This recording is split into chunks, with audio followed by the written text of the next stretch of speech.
Y'all, my hair has been really messy. I'm not gonna lie to y'all. I might have to get the big chop soon. But you know who else is also getting the big chop? Eric Swalwell, the California Democratic representative. Because today we're gonna be talking about a situation of sexual allegations surfacing against Eric Swalwell on Friday. We're gonna be talking about the sexual allegations, downfall, how it all came to be, and what is to come of this now. Because I'm gonna be straight up with y'all, this whole thing is crazy. Five women have already stepped forward speaking on their allegations against him. You've also had him suspend his governor race campaign. He also resigned from his seat as a representative. Like, this guy is having a really bad day to the point that even one of his best friends and allies in the political space went on national television calling for his expulsion. If you have a best friend that's calling for your expulsion of whatever career that you are in, you know you're in for a very bad week, and we're going to be breaking that down today. So for those that don't follow politics, fair enough, I'm going to break this down to you the best way I can. Eric Swalwell is basically a Democratic California representative who was running for the governor's seat against Gavin Newsom as of this year. It doesn't help that this election is actually taking place a month from now. His resume on his political career is pretty stacked. He's been a representative for well over 10 years. He also served in the impeachment committee against Donald Trump around like 2018, 2019, if I'm not mistaken. And on top of that, he even tried to run for the presidential election back in 2019, 2020. So it's safe to say that this guy has basically been anywhere. He's not just your regular politician.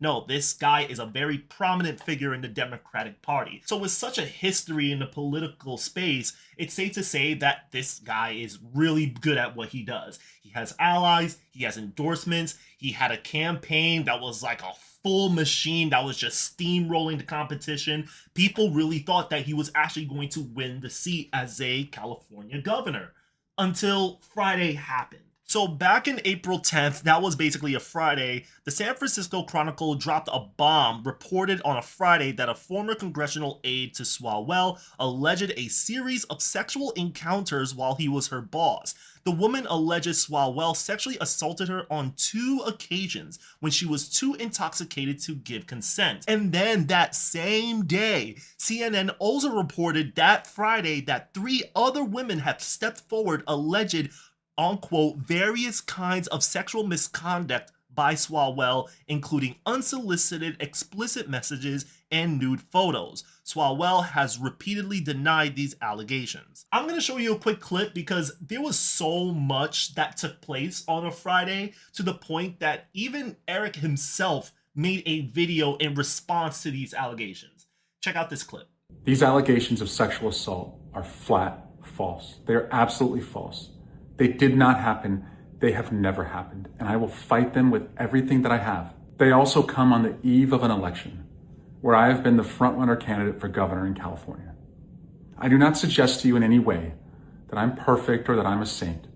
I have certainly made mistakes in judgment in my past. Oh yeah, sure, tell me about it.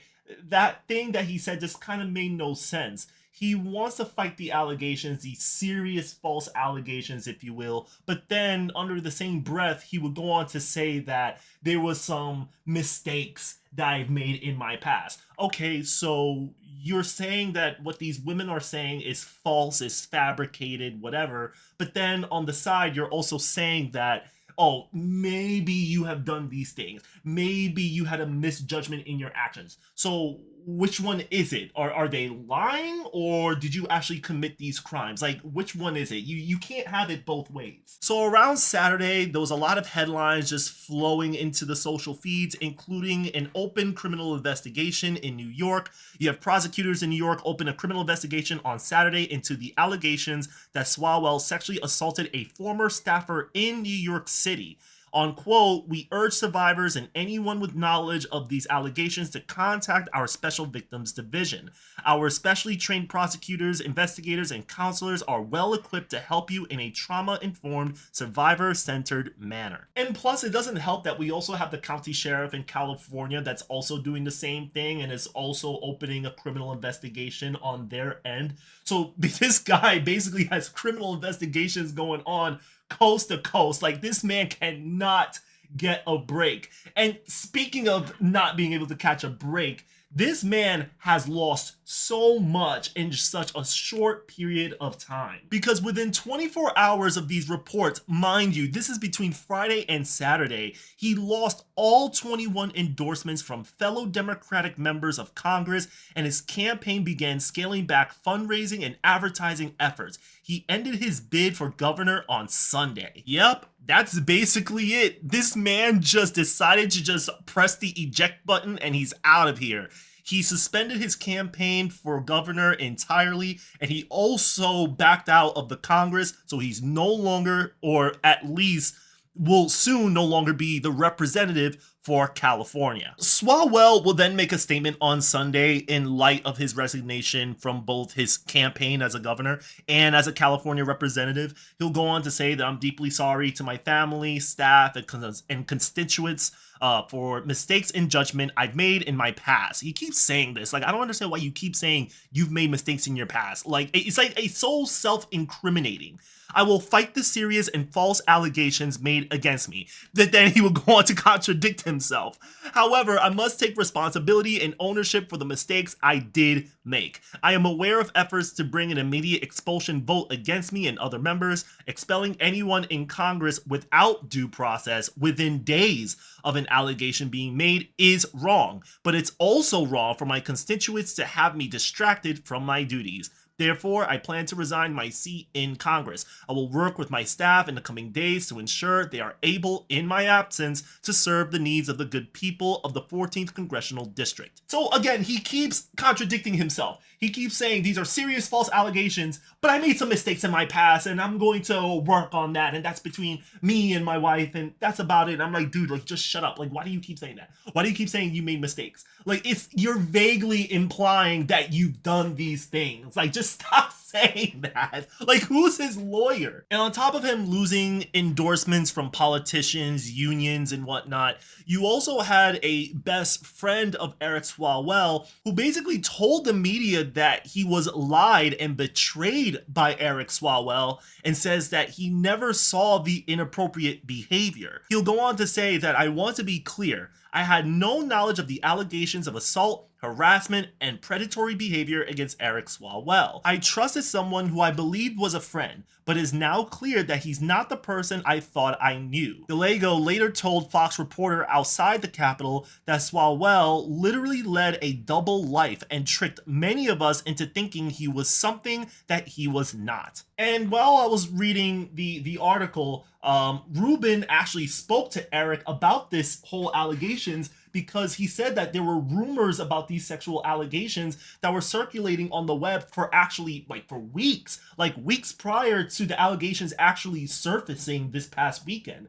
But of course, Eric Swalwell would lie to his best friend and say, no, like, I didn't do any of these things. Now, touching a little bit on the resignation here, because that's been all over the place. As of yesterday, Tuesday, he did resign immediately, and he stepped down from his seat. He's no longer the representative for California. Okay, great. However, just when you thought that all is said and done after the resignation, we had another victim that will step forward the same day he resigned from his seat, and would be, I think, the fourth or the fifth victim to come forward on sexual allegations against Eric Swalwell. A Beverly Hills woman alleged Tuesday that Democratic Representative Eric Swalwell sexually assaulted her at a hotel room in 2018, saying she believed she was drugged. He raped me and choked me, and while he was choking me, I lost consciousness, and I thought I died. I did not consent to any sexual activity.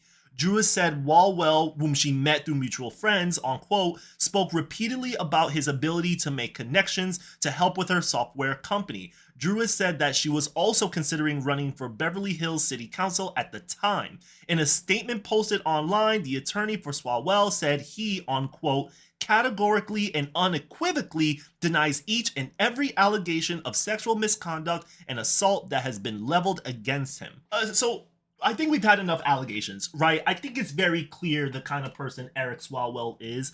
But I will say this. I do find it crazy how swift the whole accountability thing went down. This wasn't something that's like, oh, it's circulating, we need evidence, we don't have a lot of details, so we're just sitting on our thumbs up our ass and we're just trying to figure out what the next move is while Eric Swalwell will continue campaigning to be the California governor and holds a seat as a California representative. I just think it's really crazy how everything just crumbled on him. This is not me saying that that shouldn't have happened, right? I personally feel that any politician or any person that gets accused of things like this, when victims speak up, they should be held accountable, just like Eric Swalwell. He should step down from his position. He should suspend his campaigns. There should be an investigation. But the issue is we have people who, for instance, they mishandled the Jeffrey Epstein files. And some of these people are still in office.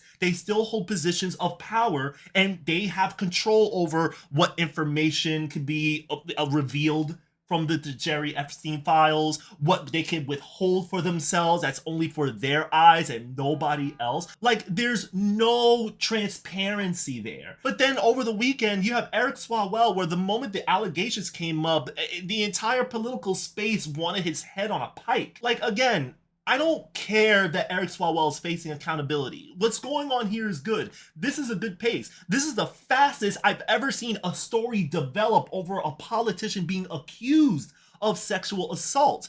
But when you have the Epstein files and all this shit going on with how they're handling it, and there are still people in positions of power that are handling or mishandling these files, you have to ask yourself, what the hell is going on here? Now, look, I'm not here to convict the guy. I'm not here to convict Eric Swalwell. There's open investigations on him. There's already a lot of allegations against him. But when you have 5 women that are alleging that you sexually assaulted them, your best friend goes on national television and says that you lied to me and you betrayed me, and not to mention you have 2 people coast to coast that work deeply with the law enforcement that are saying that they're running multiple open investigations against you.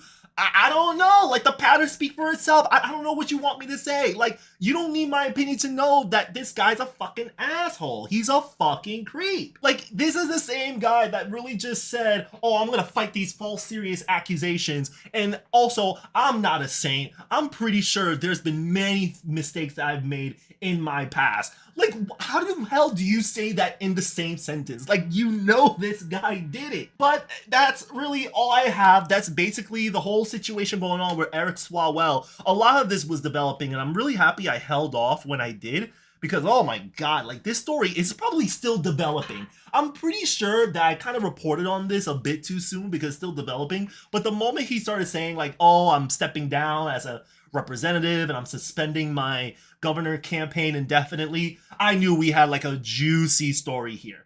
But other than that, you have Swalwell. He stepped down from his position, his campaign. 5 women spoke out against him. You have multiple criminal investigations on him. And his best friend just felt betrayed.